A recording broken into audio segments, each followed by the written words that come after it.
Le voyage du pèlerin, vidéo 21, chapitre 15, la vallée de l'ombre de la mort.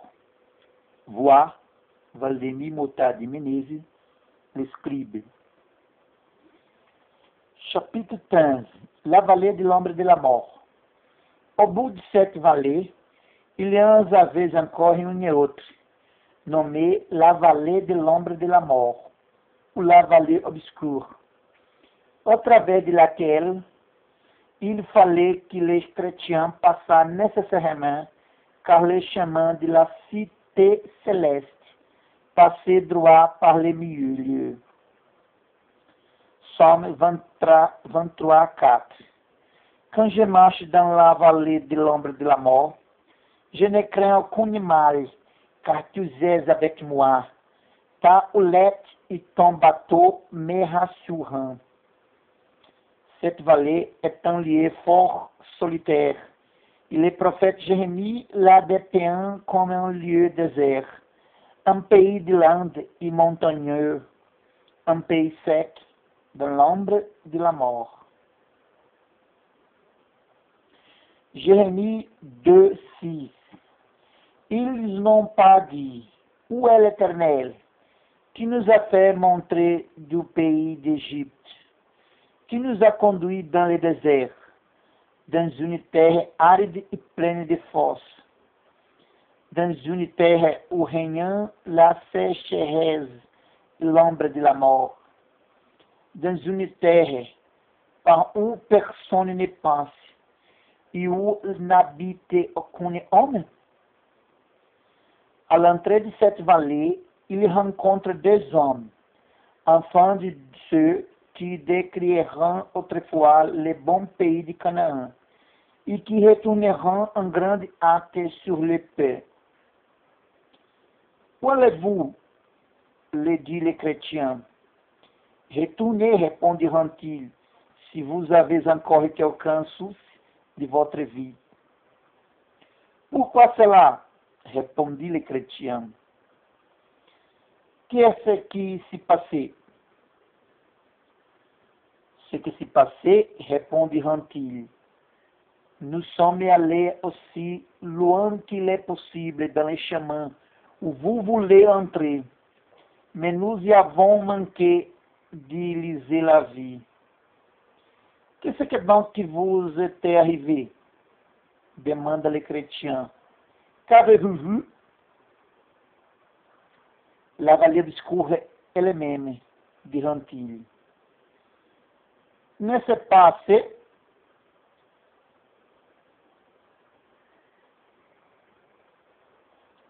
La vallée obscure elle-même, diront-ils. N'est-ce pas passé?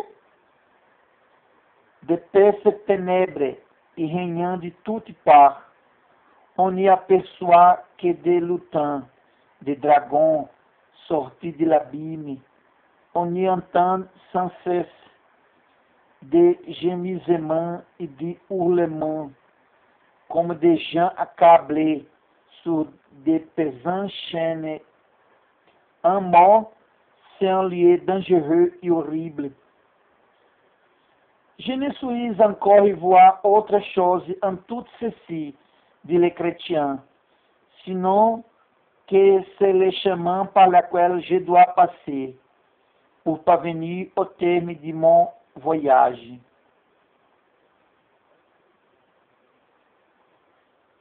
Et si c'est là votre chemin, diront-ils, nous ne voulons pas vous suivre. En même temps, ils se séparent du chrétien, qui continue son chemin, tenant toujours son épée à la main, de peur d'être surpris.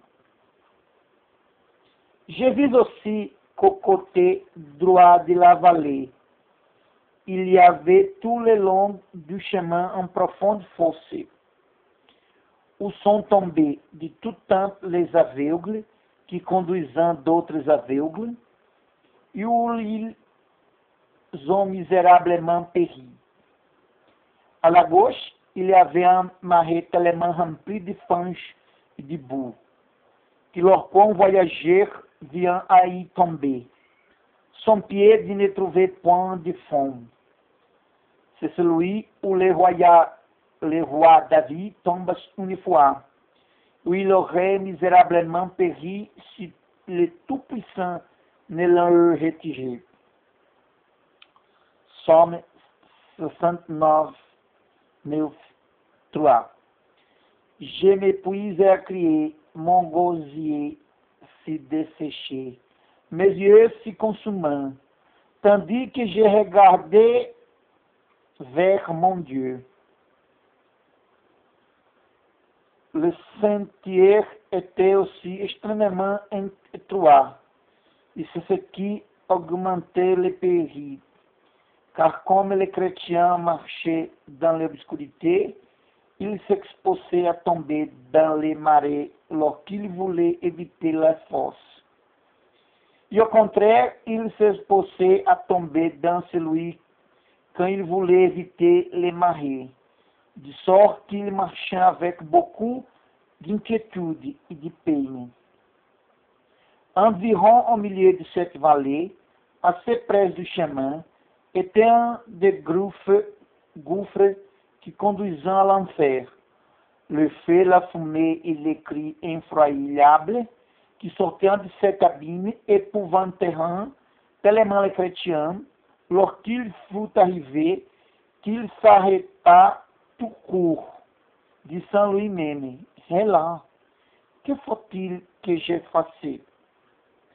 Et comme son épée lui était alors inutile, il fut contraint de la remettre dans les fourreaux et de recourir à d'autres armes, savoir à la prière continuelle.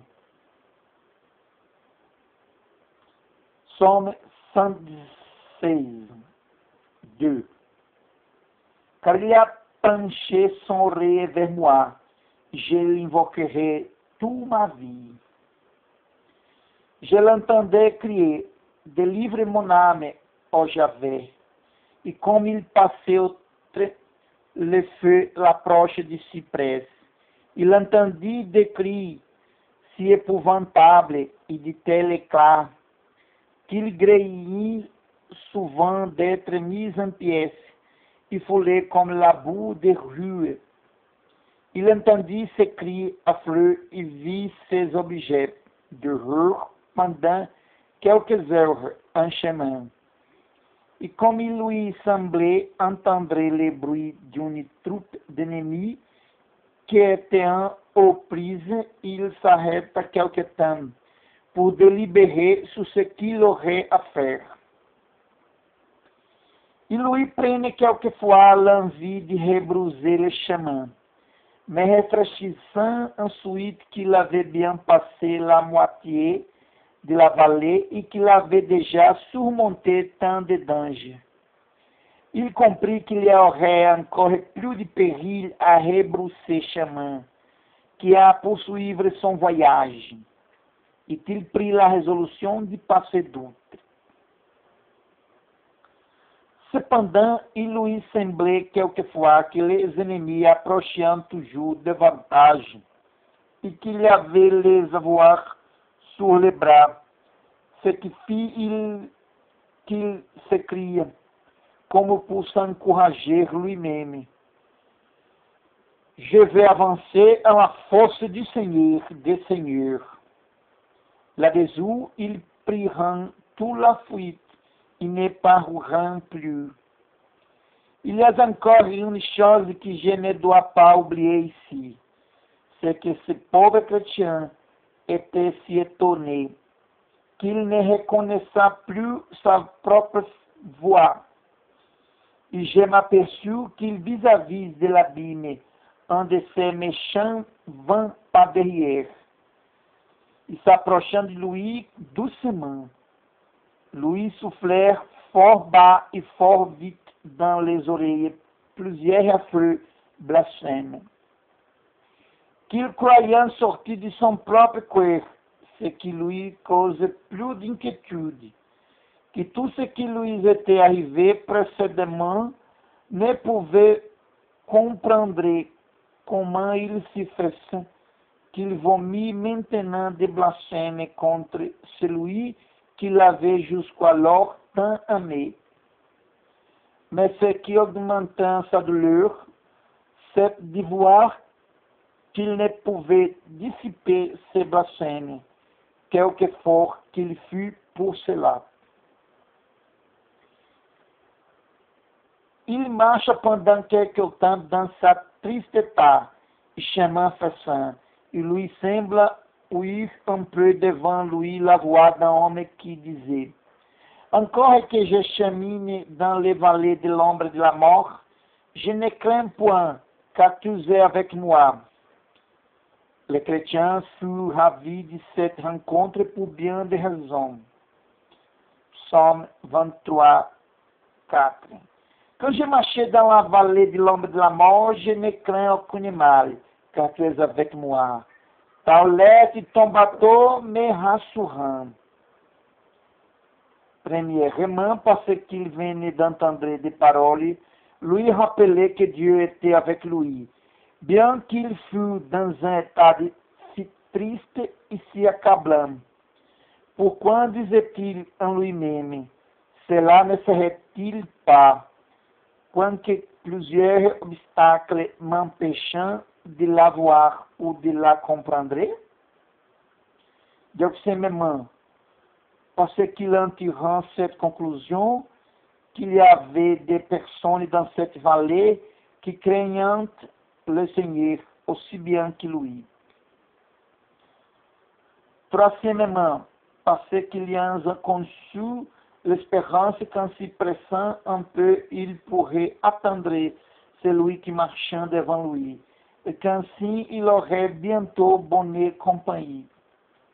Aussi, ayant pris courage, il double les pas, et quand il se crut assez près de celui qui marchait devant lui, il l'appelle à haute voix. Mais il fut bien surpris d'entendre qu'on lui demandait pourquoi il était ainsi seul. Cependant, le jour vint aussitôt apparaître, ce qui lui fait dire: il change les ténèbres en l'aube du jour. La lumière du jour étant ainsi éclose, il essaie de regarder une fois derrière lui. Non qu'il ait quelque penchant à retourner en arrière, mais pour voir quel danger il avait couru pendant les ténèbres. C'est alors qu'il vit distinctement le fossé d'un côté et les marais de l'autre. Il aperçut en même temps combien étroit le sentier par lequel il avait été obligé de marcher, et quoique les luttants, les dragons et les sauterelles de l'abîme fusaient à ce loin, ne s'étant point approché dès que le jour eut paru, il les aperçut assez distinctement selon qu'il écrit. Job 12, 22. Il nous a découvert ce qui est caché dans les ténèbres. Il produit la lumière, l'ombre de la mort.